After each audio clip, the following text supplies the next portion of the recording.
Corona संकट के बीच देश में आर्थिक मोर्चे पर कई तरह की चुनौतियां हैं। केंद्र सरकार ने अर्थव्यवस्था में जान फूंकने के लिए आत्मनिर्भर भारत अभियान की शुरुआत की है। इस बीच आज प्रधानमंत्री नरेंद्र मोदी ने भारतीय उद्योग परिसंघ CII के सालाना कार्यक्रम को संबोधित किया। प्रधानमंत्री मोदी ने इस कार्यक्रम में ये कहा कि कोरोना वायरस के संकट में इस तरह के ऑनलाइन इवेंट शायद यही एक न्यू नॉर्मल है, लेकिन ये हमारी सबसे बड़ी ताकत है। आज भी हमें इस वायरस से लड़ना है तो दूसरी ओर अर्थव्यवस्था का भी ख्याल रखना है। पीएम ने कहा कि हम अपनी अर्थव्यवस्था की तेज रफ्तार को बिल्कुल वापस पाएंगे। कार्यक्रम में पीएम ने कहा कि मुझे देश की क्षमता, टैलेंट और टेक्नोलॉजी पर भरोसा है। यही वजह है कि हमें विश्वास है कि हम एक बार फिर अर्थव्यवस्था को तेज रफ्तार देंगे।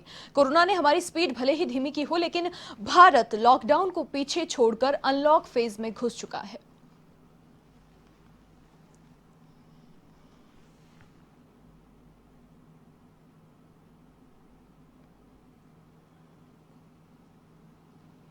अब जिसे चाहे, जहां चाहे और जब चाहे अपनी फसल अपनी शर्तों पर, किसान की शर्तों पर वो फसल बेच सकते हैं।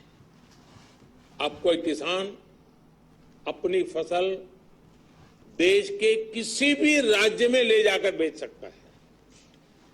पहले तो इस पर भी बंधन थे। साथ ही वेयर हाउसेस में रखे अनाज या एग्रीकल्चर प्रोडक्ट्स अब इलेक्ट्रॉनिक ट्रेडिंग के जरिए भी बेचे जा सकते हैं। आप कल्पना कर सकते हैं, इससे एग्री बिजनेसेस के लिए कितने नए रास्ते खुलने जा रहे हैं। साथियों, इसी तरह हमारे श्रमिकों के कल्याण को ध्यान में रखते हुए रोजगार के अवसरों को बढ़ाने के लिए लेबर रिफॉर्म्स भी किए जा रहे हैं। जिन नॉन स्ट्रेटेजिक सेक्टर्स में प्राइवेट सेक्टर को इजाजत ही नहीं थी, उन्हें भी खोला गया है।